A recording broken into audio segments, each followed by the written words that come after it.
Então, boa noite, queridos, a todos que vão assistir essa ministração gravada. Então, hoje eu vou trazer a sequência, né, da ministração da semana passada. Hoje eu vou falar a respeito de ciclos, de dias e de horas. Então, quando você lê em Apocalipse 4, de 4 a 5, está dizendo assim: e ao redor do trono havia 24 tronos, e vi assentados sobre os tronos 24 anciãos, vestidos de vestidos brancos, e tinham sobre suas cabeças coroas de ouro. E do trono saíam relâmpagos e trovões e vozes, e diante do trono ardiam 7 lâmpadas de fogo, as quais são os 7 Espíritos de Deus. Tá? Então, presta atenção nessa revelação. Dando sequência em Apocalipse 4, 10 e 11, diz assim: os 24 anciãos prostravam-se diante do que estava sentado sobre o trono e adoravam o que vive para todo sempre, e lançavam as suas coroas diante do trono, dizendo: digno és, Senhor, de receber glória e honra e poder, porque tu criaste todas as coisas e por tua vontade são e foram criadas.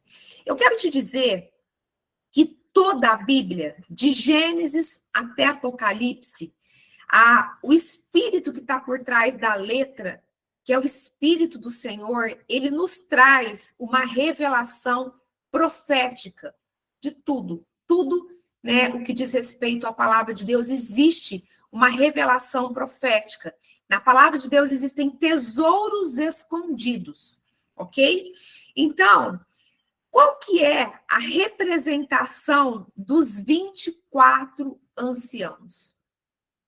São as 24 horas do dia. A cada hora existe um desses seres espirituais guardando o portal de cada hora do dia. É por isso que quando você está no centro da vontade do Senhor, você não precisa se preocupar, porque tem alguém te guardando, ok? Então, dentro do ciclo de horas, nós temos alguns portais que têm alguns significados específicos, que inclusive, né, no meu ministério, nós utilizamos esses portais para nós estarmos orando, ok? Então, começando pelo portal das 18 horas, né, que é um portal de comunhão e intimidade. Por quê? Porque foi nesse portal que o Pai vinha falar com a criação, com Adão. Era na viração do dia que o Senhor ia falar com Adão. Esse texto está em Gênesis 3, 8, ok?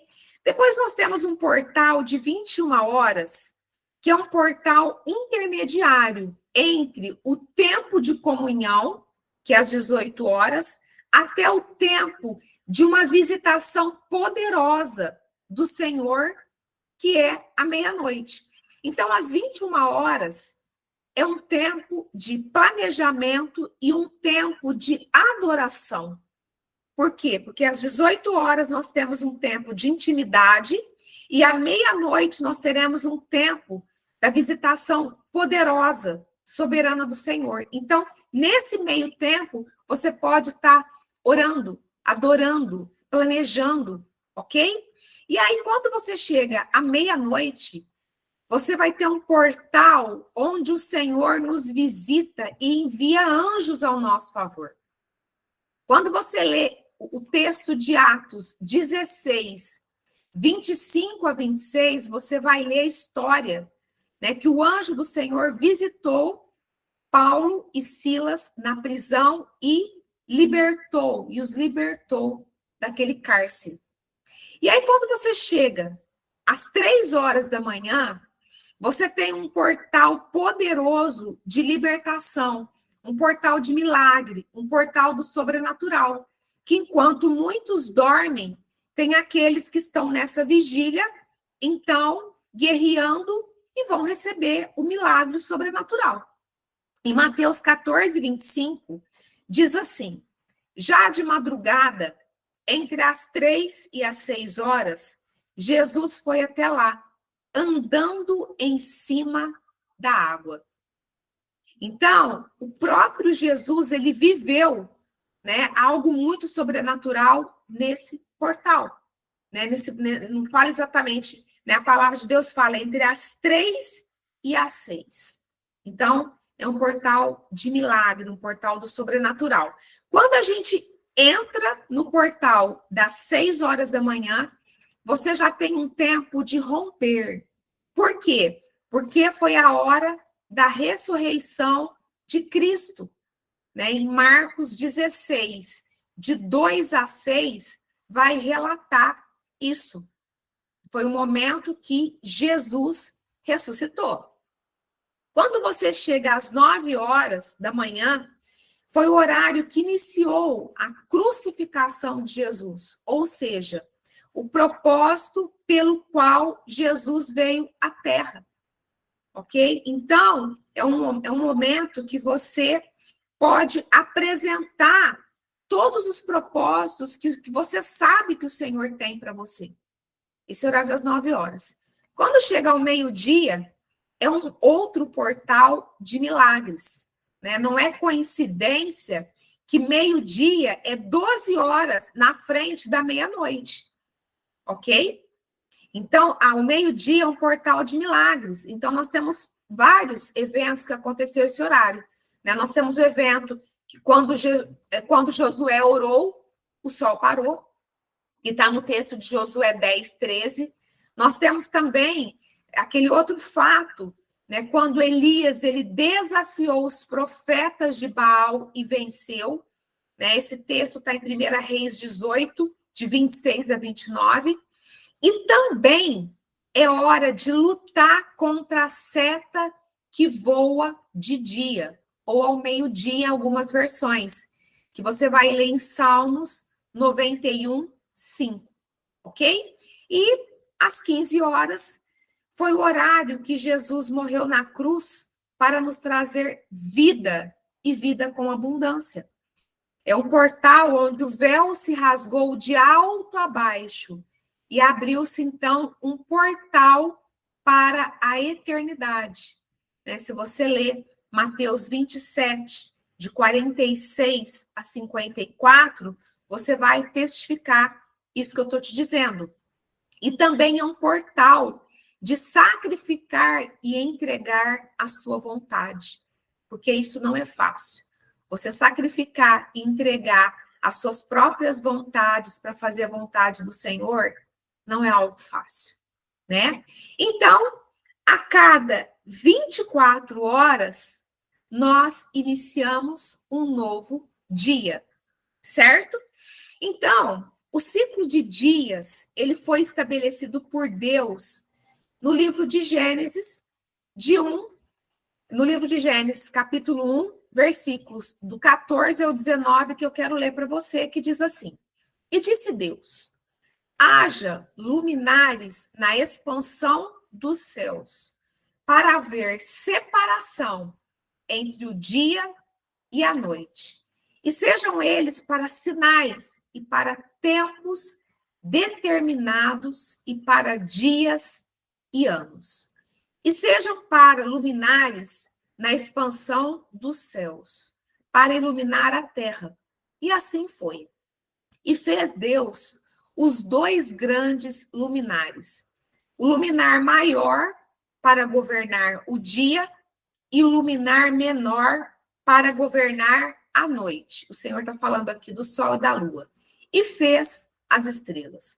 E Deus os pôs na expansão dos céus para iluminar a terra, e para governar o dia e a noite, e para fazer separação entre a luz e as trevas. E viu Deus que era bom. E foi a tarde e a manhã o dia quarto. Então, é muito interessante, né, que quando nós falamos de dias, né? Quando nós falamos dos 7 dias, esse ciclo de 7 dias, que é uma semana, nós então conectamos com os 7 Espíritos de Deus. E quando eu falei para vocês observarem naquele texto que eu comecei lendo de Apocalipse, então, no versículo 5 de Apocalipse, capítulo 4, termina falando assim: e do trono saíam relâmpagos e trovões e vozes, e diante do trono ardiam 7 lâmpadas de fogo, as quais são os 7 Espíritos de Deus, ok? Então, na verdade, o Senhor, ele preparou tudo para nós. Então, ele preparou um espírito que vem da parte dele para nos ajudar e para combater cada trono que age nos 7 dias da semana, ok? Então, vamos ler Isaías 11, 1 e 2, que diz assim: porque brotará um rebento do trono de Jessé, e das suas raízes um renovo frutificará. Essa palavra renovo, ela tem um caráter profético tão grande que muitas vezes a gente lê e não observa. Por quê? Porque quando você tem essa consciência de que a cada dia da semana você está debaixo de um dos 7 Espíritos de Deus, quando você termina, quando você conclui o último dia, você entra no Shabat. E aí o que acontece? Um renovo. E acontece uma frutificação. E aí você rompe com ciclos de maldição que Satanás tentou trazer sobre a semana. Então é muito lindo, muito profética essa palavra. Continuando.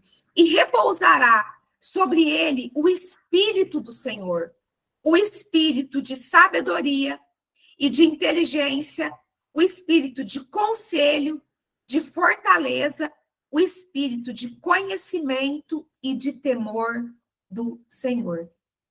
Então, a menorá é a representação visível dos 7 Espíritos de Deus, um para cada dia da semana, ok? Então, no calendário gregoriano, houve uma consagração. Eu vou falar rapidinho, se você não ouviu ainda eu falar a respeito da questão dos calendários, eu vou te convidar a você estar assistindo toda a minha playlist de cada culto. Na verdade, nós vamos, agora em abril, completar 1 ano desse ministério online. Toda semana eu ministro uma palavra e todos os cultos foram gravados e estão na playlist do canal do YouTube.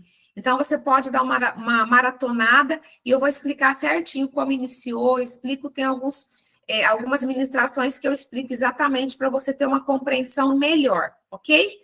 Então, no calendário gregoriano, que foi um calendário instituído pelo Papa Gregório XIII, o que aconteceu? Houve uma consagração dos dias da semana e dos meses do ano. Então, cada dia da semana foi consagrado a um trono maligno, ok?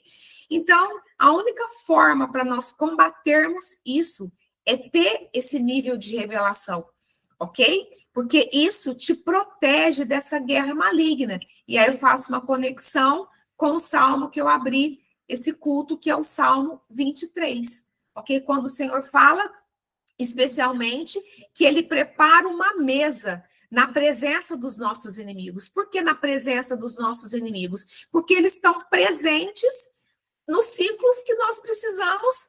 Não tem como você não conviver, né? A gente vive dentro de uma esfera, de uma dimensão de tempo, ok? Mas ele prepara uma mesa na presença dos nossos inimigos. Ele nos dá vitória.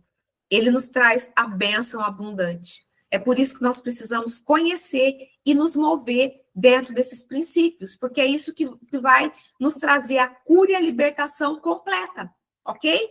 Então, no domingo, que é o primeiro dia da semana, é consagrado ao Deus Sol e o trono que atua é o trono de Apolo. Na segunda-feira, foi consagrado à Lua. Foi consagrado à Lua, então quem atua é o trono de Lilith. Na terça-feira foi consagrado a Marte, e é Áries que atua. Na quarta-feira foi consagrado a Mercúrio, e é Júnior ou Atena que atua. Na quinta-feira foi consagrado a Júpiter, e é Zeus que atua. Na sexta-feira foi consagrado a Vênus, e é Afrodite que age. Não é à toa que o pessoal do mundo fala: sextou, vou para balada, vou beber, vou para bar. Está debaixo dessa influência. No sábado, foi consagrado a Saturno, que é Cronos ou Moloque, que eu falei a respeito disso, explicando e dando maiores detalhes no culto da semana passada. Só você lá na playlist que você vai encontrar a explicação completa a respeito disso. Que age roubando a semente, roubando o tempo de quem não pratica nem guarda o Shabat. Porque o não guardar o Shabat é um rompimento, inclusive, de um dos 10 mandamentos. Então, quando você cumpre esses ciclos, Deus ele faz o quê? Além dele te entregar todas as bênçãos que ele promete, ele ainda faz algo sobrenatural. Ele faz a remissão do teu tempo. O que é isso, a remissão do tempo? Aquilo que você levaria 10 anos para fazer, ele faz com que você, ele promove, ele te abençoa para que você viva em um ano.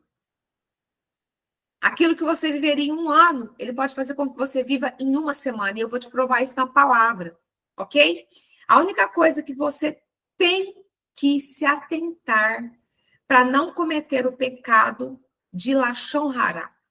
O que é o pecado de Lashon Hará? Na verdade, esse pecado, né, ele é entre os judeus, né, entre as pessoas que conhecem muito da palavra de Deus, estudam muito a respeito disso, o pecado de Lashon Hará, que é a língua maldizente, é tão sério quanto um pecado de roubo ou de adultério. E realmente é um pecado que rouba o tempo. Né? Tem muita gente que não fala, mas pensa.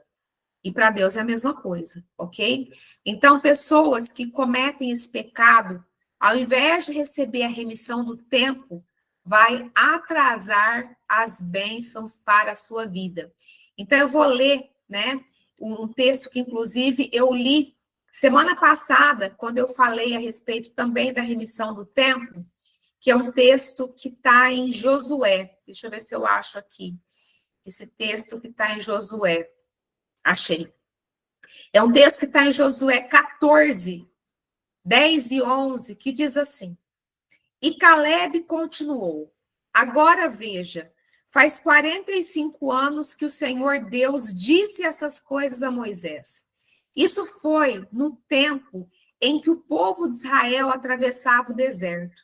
E o Senhor me tem conservado com vida até hoje.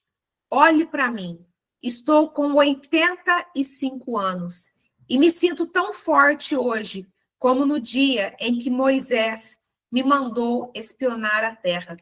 Ainda tenho bastante força para combater na guerra e para fazer o que for preciso. Então, o Senhor, ele remiu o tempo de Josué e Caleb, que foram os únicos 2 espias que não amaldiçoaram com a sua boca a terra da promessa, a terra de Canaã, a terra prometida. Olha o que aconteceu com os outros. Vou ler para vocês Números 14, de 30 a 35, que diz assim: sem dúvida, não entrareis na terra na qual jurei que vos faria habitar, salvo Caleb, filho de Jefoné, e Josué, filho de Num. Mas os vossos pequenos, dos quais dissestes que seriam presa, a eles trarei na terra, e eles conhecerão a terra que vós desprezastes. Porém, quanto a vós, os vossos cadáveres cairão neste deserto, e vossos filhos peregrinarão neste deserto 40 anos e levarão as vossas corrupções, até que os vossos cadáveres sejam consumidos no deserto, segundo o número dos dias em que examinastes essa terra. 40 dias.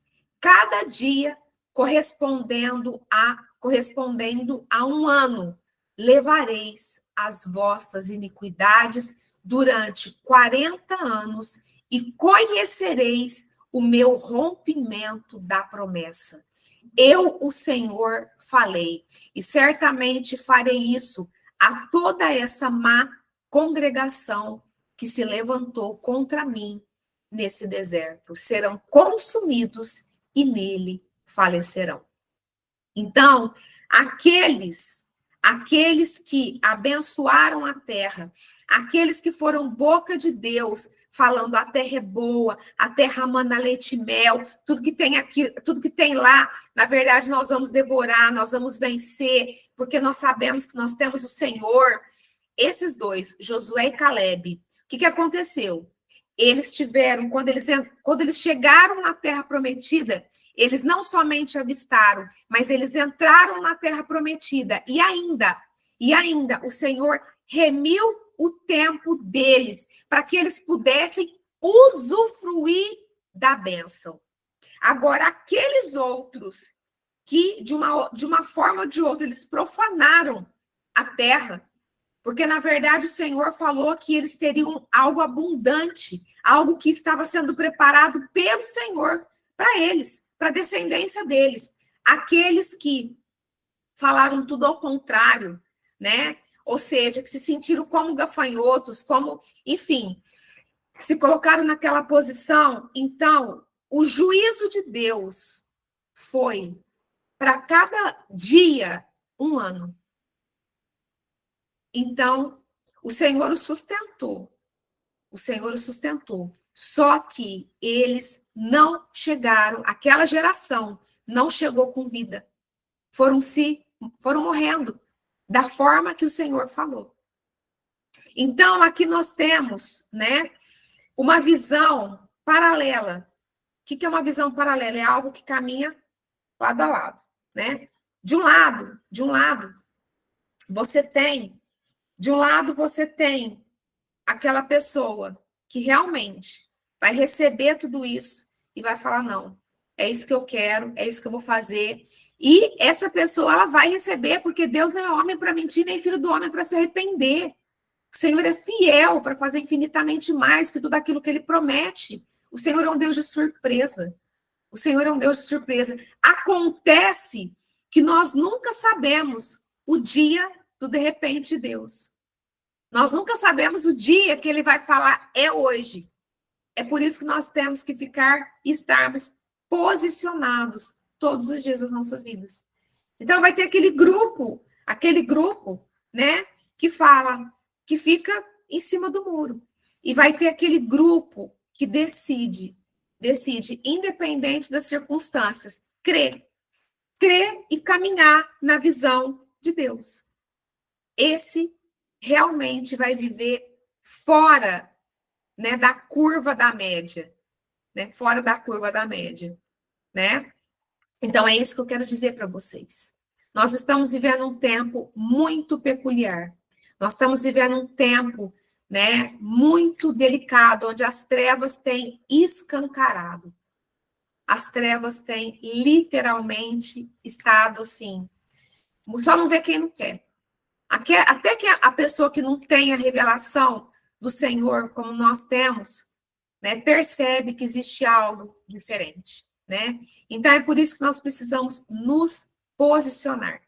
E eu quero, inclusive, te convidar, né? Eu quero te convidar, inclusive, para que semana que vem nós vamos ter um culto a respeito do Rosh Hodesh. O que é Rosh Hodesh? É o primeiro dia de cada mês bíblico, ok? E esse Rosh Hodesh, que vai ser o primeiro dia do mês de Adar, semana que vem, né? Vai ser um dos mais fortes do calendário bíblico.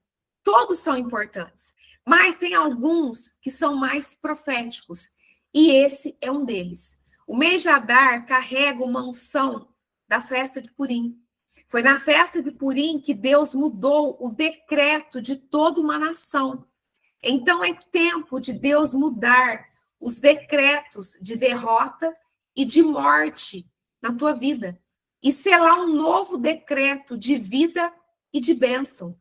E não é coincidência que nesse ano, né, o Rosh Hodest vai coincidir exatamente com o primeiro dia que inicia as comemorações de Carnaval.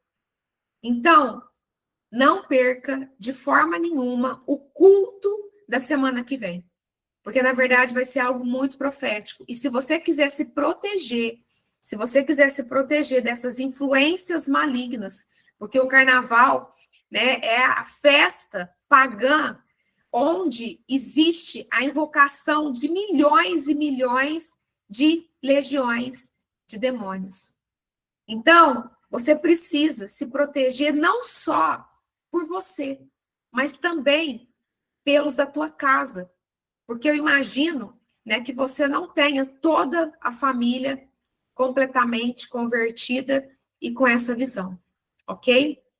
Então, eu quero te convidar, né, para a semana que vem, você não perder esse culto de Rosh Hodest, para você começar a aprender a respeito dos tempos bíblicos, as estações, porque isso vai trazer renovo, vai trazer frutificação, vai trazer realmente uma remissão no seu tempo, ok? É impressionante o que Deus faz. Amém?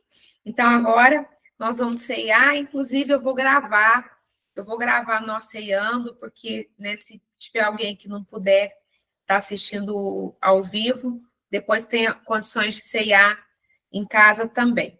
Então, eu vou ler um versículo para a gente ceiar. Vamos ver o que eu vou ler hoje. Eu vou ler, eu vou ler Mateus 26, de 26 a 29, que diz assim: Enquanto comiam, Jesus tomou o pão, deu graças, partiu e deu aos seus discípulos, dizendo: Tomem e comam. Isto é o meu corpo. Em seguida, tomou o cálice, deu graças e o ofereceu aos discípulos, dizendo: Bebam dele, todos vocês. Isso é o meu sangue da aliança, que é derramado em favor de muitos, para perdão de pecados. Eu digo que, de agora em diante, não beberei desse fruto da videira até aquele dia em que beberei o vinho novo com vocês no reino do meu Pai. No reino do meu Pai. Então, nessa fé, como igreja, eu quero consagrar o meu pão e eu quero consagrar o meu suco de uva. E também quero consagrar o pão de cada um de vocês que estão aqui, tanto os que estão assistindo ao vivo, como os que vão ceiar conosco online, depois que for assistir gravado. Então, eu também quero consagrar, né, esse elemento, o pão, das pessoas que vão ceiar quando assistir gravado. E eu quero declarar que esse pão, ele deixa de ser um pão comum e ele passa a representar o corpo de Cristo, que foi esmagado, dilacerado por mim e por você. E também consagro o vinho de vocês, o suco de uva, na verdade, né? O fruto da videira. Então, eu consagro o suco de uva de vocês também. Esse suco de uva, ele representa o sangue de Cristo que foi vertido na cruz do Calvário por mim e por vocês. Então, dessa forma, todos nós agora vamos ceiar juntos como igreja. Então, vamos comer do pão.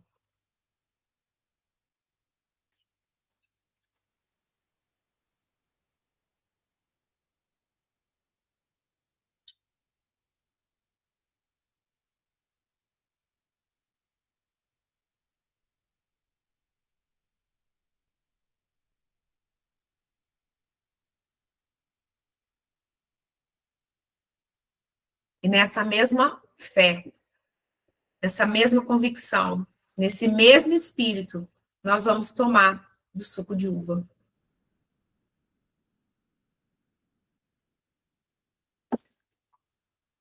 Glória a Deus. Aleluia. Louvado seja o nome do Senhor por isso. Quando nós ceiamos, nós ficamos mais fortalecidos. né? Porque verdadeiramente pela fé e profeticamente nós recebemos o corpo e o sangue de Cristo. Está na palavra. Está na palavra. Eu ia ler até um outro texto que eu gosto muito, que é o texto de João, mas semana que vem eu leio. Então, eu vou me despedir, né, das pessoas que vão assistir, que estão assistindo gravado. Que Deus abençoe e até o próximo culto. Um beijo no coração.